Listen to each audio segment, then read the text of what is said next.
DeFoi with Heritage Media Group. Welcome to ALMA Today. My two guests are from the Oxnard Police Department, and they are Miguel Lopez, who is the Community Relations Manager, and Crystal Walker, who is a crime prevention detective. And recently, Miguel, Chief Jerry Williams, had written an article for the Ventura County Star in which she addressed some issues. Tell us a little bit about what was in the article and some of the ramifications that go along with that article. No, definitely, and thank you for having us, Bill. As you said, Chief Williams submitted a guest column, an editorial to the Ventura County Star that appeared this past Sunday, where she basically talked a little bit about the challenges that we experienced in 2014, a little bit about some of the deployment strategies and other initiatives and programs that we focused on in 14, as well as I think giving people a little bit of a sense of what might be ahead for our community in 2015. So just a little bit of summary for folks who may not have had the chance to read it, although it's online on our Facebook page where you can access it readily, or just on the VC Star by Googling it there. But she talked about how again in 2014 preliminary statistics indicate that crime is up again 22%. Of course, this is building on the increase from 2013, but it really is a focus, I think, on property crime, particularly burglaries and thefts. Crimes that, as we've talked about in the past, could easily be preventable. And that's one of the things that we focused on in great part in the past year, along with Detective Crystal Walker as our crime prevention detective there at the police department, to really go out there into the community, to inform the community of what's going on, to educate the community, and in the process really hoping to empower the community to really try and make not only our homes but our community both safer and stronger.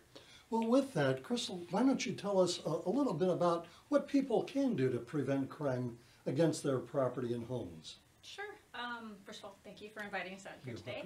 I don't know if anybody's heard about the crime triangle. Basically what that is it's a little graphic that we have that it shows the opportunity, the suspect, and the victim. And if you take one of those three things out, you can't have a crime. So if we educate the victim and take them out of the equation, a crime cannot occur. So what we do is our first presentation was what to report, like what is suspicious. There was auto theft and scams. They're the most prevalent things, first of all, because people don't know, well, should I report it? Should I call the police department? So we provided them with the numbers and gave them some situations where, they might be, I don't know, hesitant. They might think maybe somebody else called. They might think that, oh, I don't know, I don't want to bother the police department. No, we want you to call us and we want you to let us know, because everybody knows what's suspicious. You feel the little tingle in the back of your neck, your hairs are standing up and stuff, and you just know something's not right. You're not bothering us. It's our job. We're supposed to come out. We're supposed to help you. And we would rather address the problem than, a regular citizen who doesn't have, our bat suit and our bat belt on. Mm-hmm. So we come out, and if it's a big nothing, it's a big nothing. But if it's something, we want to take care of it. So again, we taught people how to report what is suspicious. And then we talked a little bit about auto theft. A lot of times people, when it's hot, I've done it too, we leave the windows down like a crack.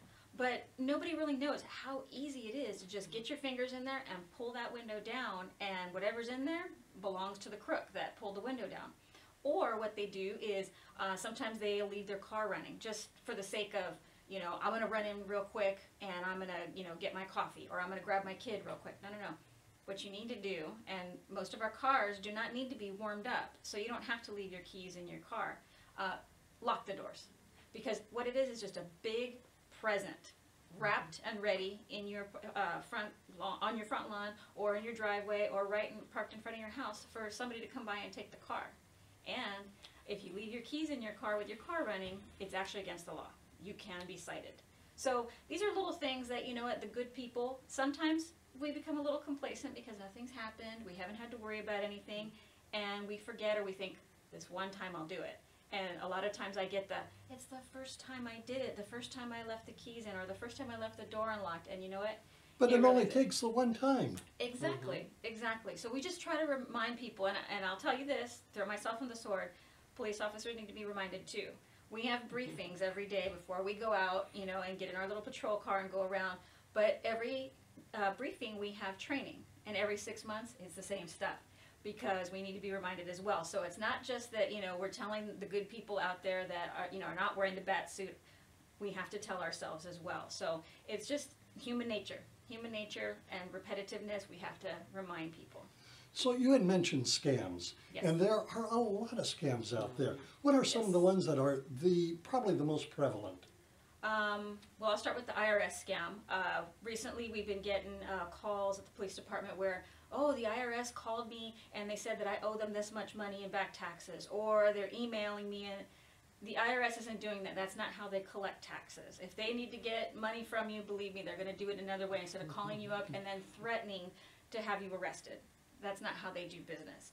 The next one we have is the Craigslist scam. And it's not just Craigslist, but a lot of people know it as that. It's either a car for sale or a house for rent, and then the story goes, usually it's like something happened and they had to move abroad really fast, whoever it is that you're supposed to contact, and they have to get rid of the car, they have to rent the house that, you know, that they were living in, and they give it to you for some very low price. So let's say, you know, it's a house out on the beach, and they're saying, oh, it's only $500 a month. Okay, we know a house on the beach is not $500 a month, but then it's the hook that they get into people. So they call and they say, okay, pay the deposit right away. You know, it's $1,000. Fill out the application and just send it to us. We can't show you the house, and we don't have anybody to show you the house, but, you know, just send us the money really fast and we can get this done. And what it is they're actually taking real listings and changing it to their benefit with their contact information. So the house is not actually for rent, and the people that are in it have no clue. So you show up one day and you're trying to knock on the door saying, hey, you know what, I just rented this house, you know, I move in today, and they're like, no. So it's the same thing with the car, you know, they take a real listing and they list it as their own, and same thing. What they're doing is, if they hit up 500-600 people, all it takes is one person to send them that $1,000, and they're $1,000 richer. Mm-hmm. So if you have anything that's just kind of weird, like listings that the language, the English is kind of a little bit off, and I'm not saying anything about, you know, there are a lot of non-native English speakers in this city, but if it just seems just way above the norm, that's one of the big red flags. Mm-hmm. And another one is, of course, the story, like I said, oh, we had to move really quick, and then the price. Like I said, if it's a house on the beach for rent, $500, I'm thinking that's the red flag, and you should probably not respond to that. There was a scam that I heard of many years ago, and somebody that I knew actually did this. They were going to buy a car through Craigslist, and they sent the person the money, and then they disappeared, no car. Yes. And it was several $1,000s. Absolutely, they do that a lot, and you know, like I said, you know, they hit up so many people, all they need is one person, and they're that much richer. Seniors seem to be at risk for scams. Yes. I'm not trying to say anything bad about seniors, but oh, sometimes... good, because I am one. But they tend to be a little bit more trusting. And sometimes because of their fixed income, if they see a good deal, you know, they're thinking they want to take advantage of that good deal. And sometimes those good deals are too good to be true. Well, a lot of the ones that we get are, you know, you're in your house and maybe the drainage from your roof, it's clogged. And somebody will say, oh, you know what, I can fix that for you, you know what, I'll fix it for you for $60, you know, I just got to get a couple parts. If you give me the $40 now, you can wait on the $20 and I'll be back. You know, I just got to get this one part, I'll be back from Lowe's. And they take off with your $40. Little stuff like that. My suggestion is, if you don't know the person, don't take them up on it, because some people just go door to door knocking, and then all they need is that one person, and they're, you know, that $40 richer, or even 100.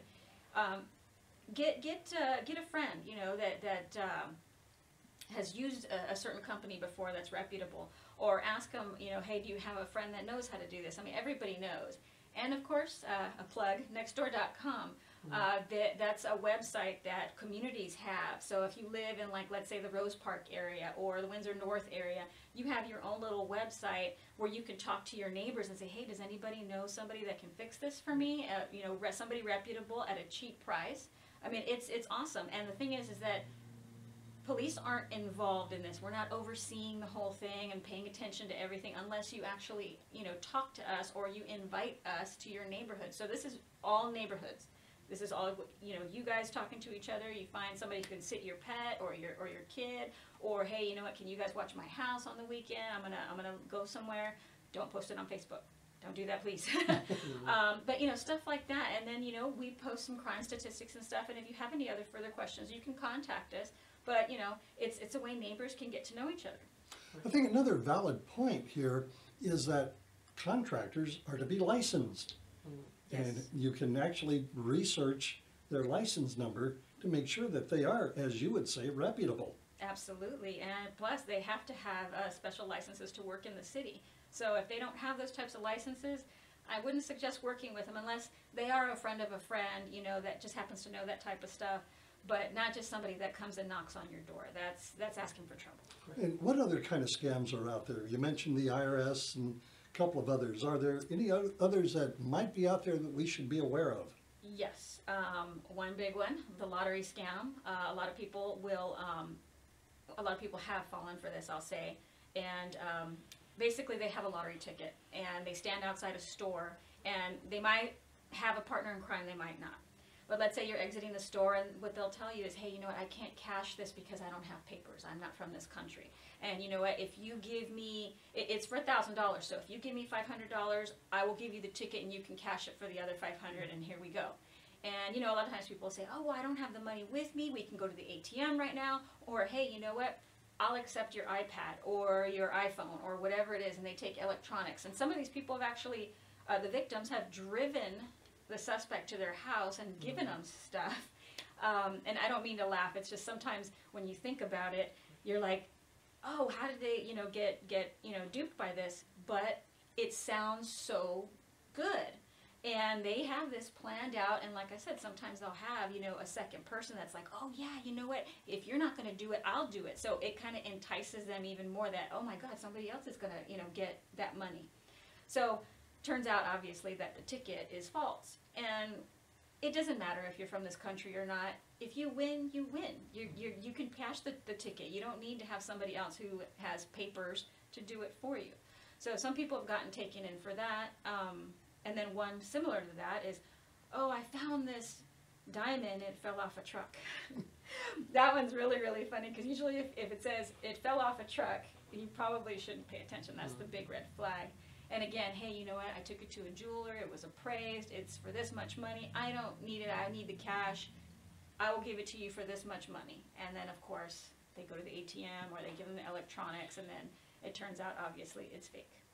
I think, I'm sorry, just to add, because I think we had another one, you know, come up throughout 2014, and it was the Southern California Edison. Yes. Right? And so it's also not just for individuals, you know, at homes and for families, but this one we also saw was targeting businesses, where people were getting just random unsolicited calls, people claiming that they were calling from Southern California Edison for their electricity bill, threatening that they were going to shut off electricity if payment wasn't made immediately or payment wasn't made right there on that call. Well, you know, if you're a restaurant owner or if you own a business in town, the last thing you want is for, you know, the electricity company to shut off your lights. You know, we wouldn't want that to happen here in studio right now. So of course, whoever's on the phone is going to get the credit card and just make the payment. And I think that we started to see that happen not only here in Oxnard, but as we understand from Southern California Edison, it was actually a scam that was targeting from, I want to say, Agoura to Goleta.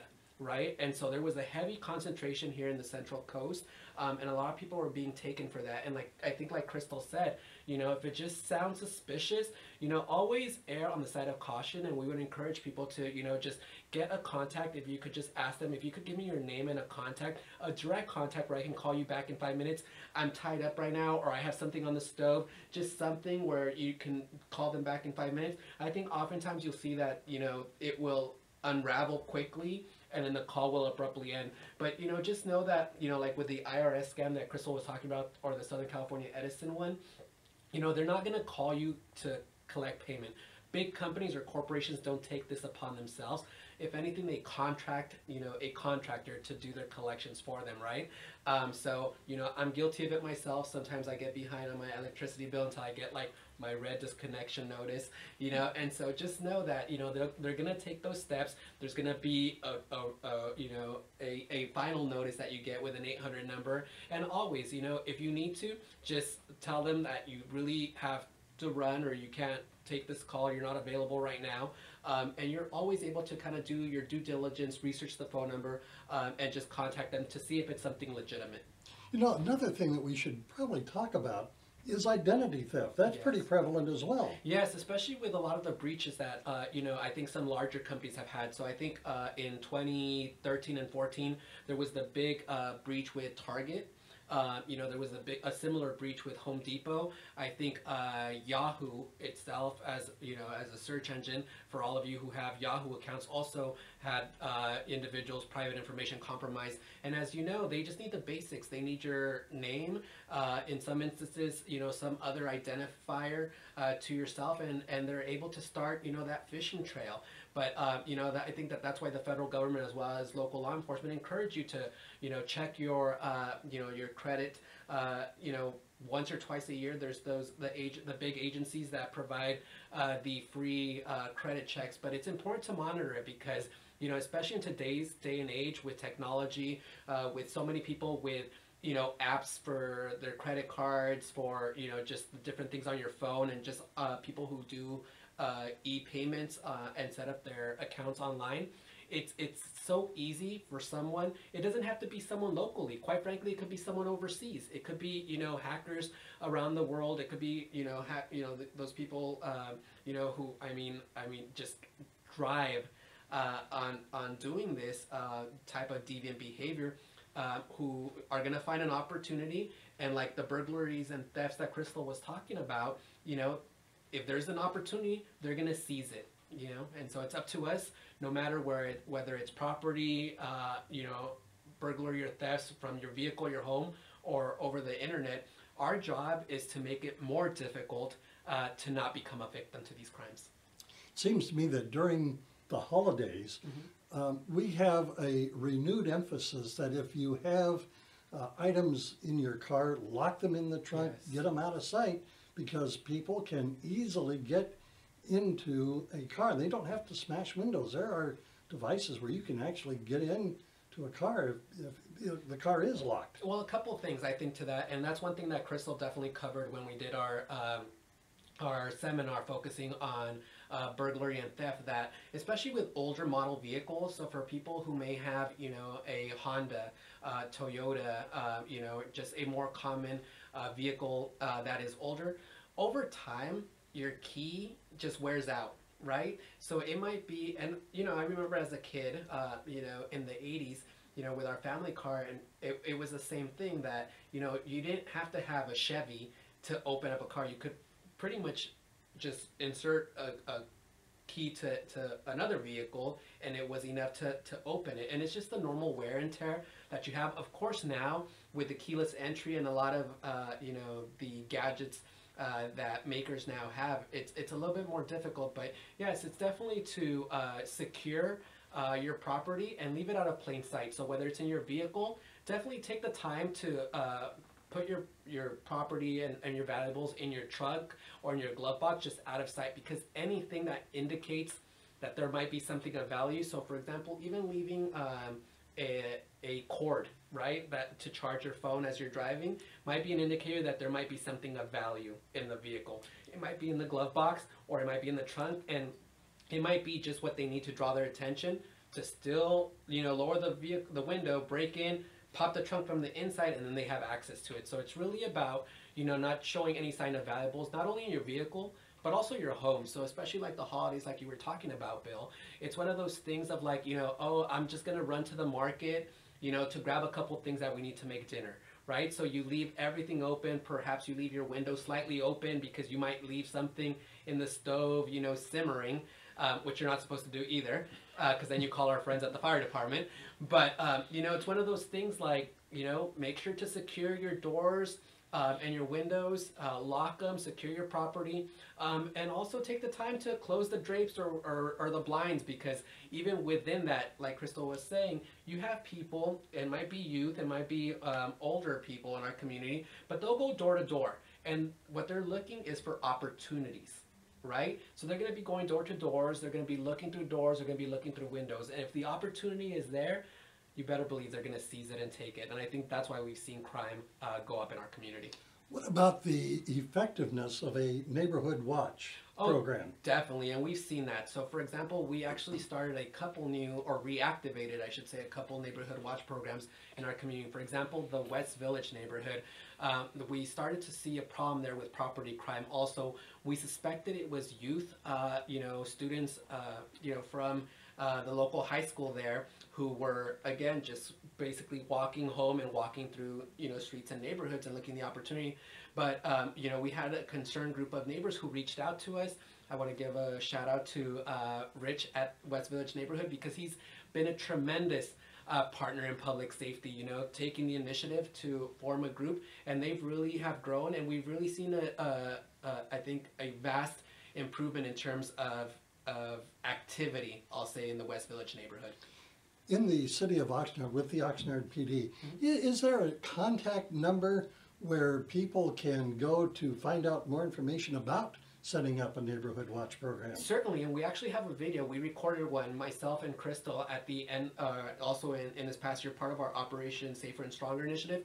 One of the things that we did do was a neighborhood watch training. So we have a video for that, and you can actually contact, feel free to contact Detective Crystal Walker or myself at the police department. We're more than willing to talk to you. We'll schedule a meeting, and quite frankly, we do have the contacts in the community. So for example, when we were starting to organize the West Village neighborhood, we actually had some of the neighborhood watch members from the Rose Park neighborhood. We introduced them to each other. They went to have coffee on their own, so that they too can talk amongst themselves. It all doesn't have to involve law enforcement. We can learn so much from our neighbors and friends. All right, very good. We're going to take a break right now, and when we come back, we've got more to talk about right here on Alma TV. Welcome back to Alma TV. And on today's program, we're visiting with Miguel Lopez, who is the Community Relations Manager with the Oxnard Police Department, and Crime Prevention Detective Crystal Walker. And Crystal, we're going to start off with you. There's some things in the making with regards to Proposition 47, which is a measure that deals taking felony convictions or felony crimes and making them misdemeanors. What's that all about? Well, it was voted on in November, and it passed in November, and it actually is retroactive. So let's say you were convicted of a certain felony crime, let's say burglary. What happens is they go back and they review the case.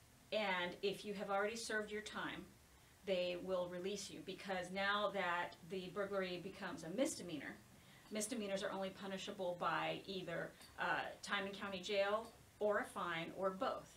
When it comes to felonies, it is straight prison time.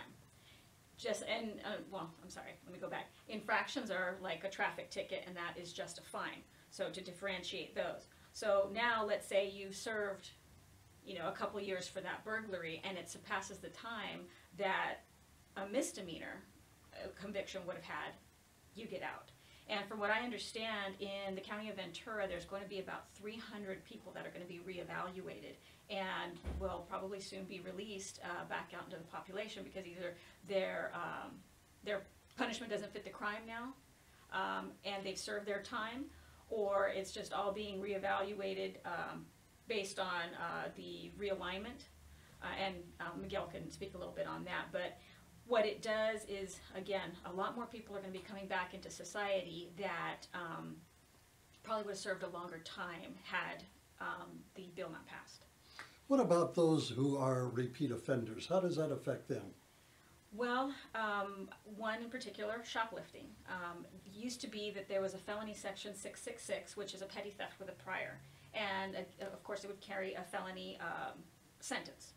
But now there is no 666, so it's always going to be a shoplift. So unless somebody goes into a store and they shoplift $950 and above, then it's still going to be a misdemeanor every time. There's no more, you were arrested once, convicted, and you serve some time, and then they can add that felony charge next time they get you for shoplifting. Every time is going to be a 484 PC, which is a shoplift. it's going to be a little bit interesting because a lot of times we were able to take these people straight to jail. But being a misdemeanor now, not committed in our presence, and this is for, like I said, if somebody had a prior conviction and had served time, they would go straight to jail. Now it's probably going to be just a notice to appear, which is just a ticket. And again, it's a misdemeanor. It's not the infraction like running a red light, but we're not going to be taking them straight to jail. And there was a case actually right after it passed where there was a man that, I think it was in Northern California, he was arrested for a burglary. But because it was only a misdemeanor, they gave him a ticket. The next thing that happened, and it was shortly thereafter, I want to say the next couple of days, he actually grabbed a little 12-year-old girl off of a park, well, not a park bench, but a bus bench. She was going to school, and he began sexually assaulting her in the bushes, and he was caught. But if he had stayed in or had gone to jail for that burglary he had committed, obviously that wouldn't have happened. It seems to me, Miguel, that this kind of reduction is contrary to what I would think would happen. It is not really a deterrent to crime, but rather it can manifest itself over and over again. Right, and I think that that's, some of the complications around the law. Obviously, I think when legislators are coming together to try and negotiate, what it is that people will support, or endorse, there's certain things or certain revisions that are made, right? So with this, for example, it's completely unknown how this is going to affect our communities. Again, talking about Proposition 47, which just passed this past November. But I think it's also important to understand that this is coming on the heels of AB 109 and AB 117, which is the post-release offender program that was signed into law by the governor here in California in 2011. So, and being the largest city in the county here, Oxnard and Ventura County, since the law went into effect in 2011, when I say we, Oxnard police have arrested over 800 repeat offenders in a 3-year time period. In 2014 alone, we had over 300 arrests of these post-release offenders. So, although we don't have enough data to run that analysis to see that if that correlation exists, there's definitely is a relationship, and now it's only going to be compounded, I think, by the effects of 47. But again, I think it's as we were talking about in the previous segment, it's really about making it more difficult, to become a victim of a crime. Of course, nothing is 100%, proof or ensures that you won't be, but it's about making it that much more difficult. So as Crystal started or shared at the beginning of the segment, it's about the crime triangle, and if we can alter, inform, educate, and empower the community like we focused in 2013, I think we will all be a safer and stronger community for it, and we're going to continue with those efforts. We definitely want to build on the momentum and see how much we can do, because I think at the end of the day, we all do feel that together we can do more. It seems to me, too, that the probation department, when a person has been cited for this, would step up to the plate and perhaps provide some kind of tracking and follow-up with these individuals who have broken the law, have been repeat offenders. Right, and I think that our partners in probation also do carry a very heavy load. We do work very closely and coordinate with them. We actually do have an officer on at our department who works directly with probation to really keep track of parolees. But I think that when you look at the grand scheme of things, it's not just about property and burglary thefts, but it's also, I think, you're starting to see the issue, with, I'll say, with firearms and with aggravated assaults and with just, incidents of crime involving, guns in our community. And that's also been a central focus of ours. So at the start of 13, Chief Williams brought together her command staff and was looking at, just innovative and new strategies and ways that we can address some of the challenges that we are having as a community. One of the things that started out of that, the start of last January, was the firearms strike team that was being led by our violent crimes unit and detectives that were really focusing on this. And I think that we were able to see that in 2014, I want to get this number right, but our officers made 106 firearm-related arrests and actually were able to remove 240 firearms and in essence have them removed from our streets. So, we saw the successes of this effort, and it's definitely going to be something that we continue to focus on in 15. With that amount of firearms being taken off the street, do you feel like that was making a dent into the weapons that are out there that may not be legal weapons? I definitely think so, and we saw that because the focus is not, to just remove guns off the street, at random. It's really going after individuals who are prohibited from having firearms. So, whether it's they're prohibited by, court order, perhaps having domestic violence issue in the home, but just going after individuals who, people who are on probation who should not have them. It's going after people who are prohibited from having them. And I definitely think that, it's not just those folks, but it's also, I think in the month of December, over a 24-hour period, our officers made an arrest of a 19-year-old felon in possession of a gun. Again, being a felon, you're prohibited from being in possession. And less than 24 hours, it might have been actually 2 hours later, a 17-year-old, also felon in our community, was arrested for having, a gun in our community. So, we're definitely doing our best, but I think at the end of the day, as Crystal was talking about earlier, it's really about working together and reporting any suspicious activity. If you see something, we feel that neighbors know their neighborhoods best. They themselves know what doesn't look right, what might look suspicious, whether it's youth in our community or whether it's, a dark suburban just driving so ever slowly, down the street. If there's ever a question, please call us, because that's our job. No matter how trivial you might think, the information you're providing may be to us, for us, it might be a valuable piece of information that will make all the difference to make another significant arrest. And the chief highlighted that actually in her editorial piece in the VC Star, that we actually were able to make significant arrests with the help of, everyday residents, members of our community who saw something suspicious, called it in timely, and provided the information that led to these arrests. So Miguel, you were talking about 17-year-olds, 19-year-olds. Are we seeing a resurgence of gang activity perhaps, or are we seeing a reduction in gang activity here in Oxnard? That's a difficult question to answer. I mean, I grew up in the 80s here in town, and I definitely do feel and remember the problem being a lot worse back then. I don't think that there is a bigger problem, in terms of gang-related crime. We actually saw a decrease, if you will, in 14 from 2013 in homicides. Not to say that all the homicides were gang-related, because they weren't. I think, in 13 at least, the majority of them, did deal around or had to do with domestic violence situations. But I definitely think that our community saw the challenges that we had in the 80s. We responded accordingly, law enforcement being one part of it, but just the greater community and the support that we got from the community to address this. So I think that we are definitely doing a great job, and we need to continue down this path.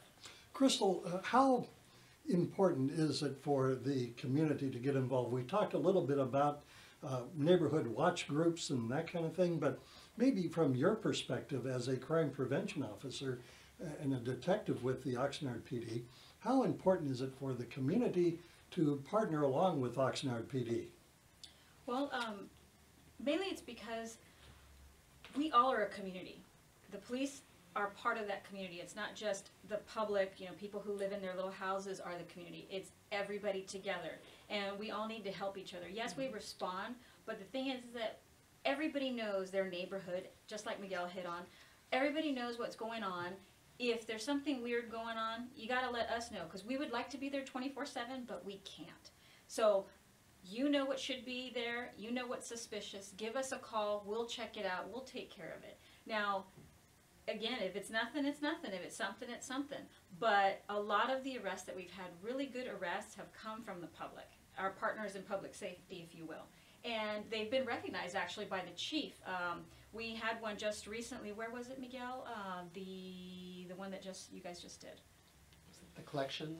Yeah, you guys went up to the collection, and it was because they called in some type of activity, and we got there, we were able to get somebody in custody, and that was the great thing. They were recognized, and it's not just the police officers, doing it, but it's people just using their eyes and their ears and letting us know. And if I could just say something, because I think it goes back and it perfectly ties to what the chief's message was in her piece on Sunday, but it really was, I think, the headline and how she started her piece, and it was that a strong community needs a strong police department, and a strong police department needs the support of its community. Yeah. And what a good note to close on. We're out of time. I wish that we had much more of it to talk about these kind of issues, and I want to thank my two guests, Miguel Lopez, the Community Relations Manager with Oxnard Police, and Crystal Walker, who is a crime prevention detective with the Oxnard Police Department. I'm Bill DeFoi for Heritage Media Group and Alma Today. Thank you for watching.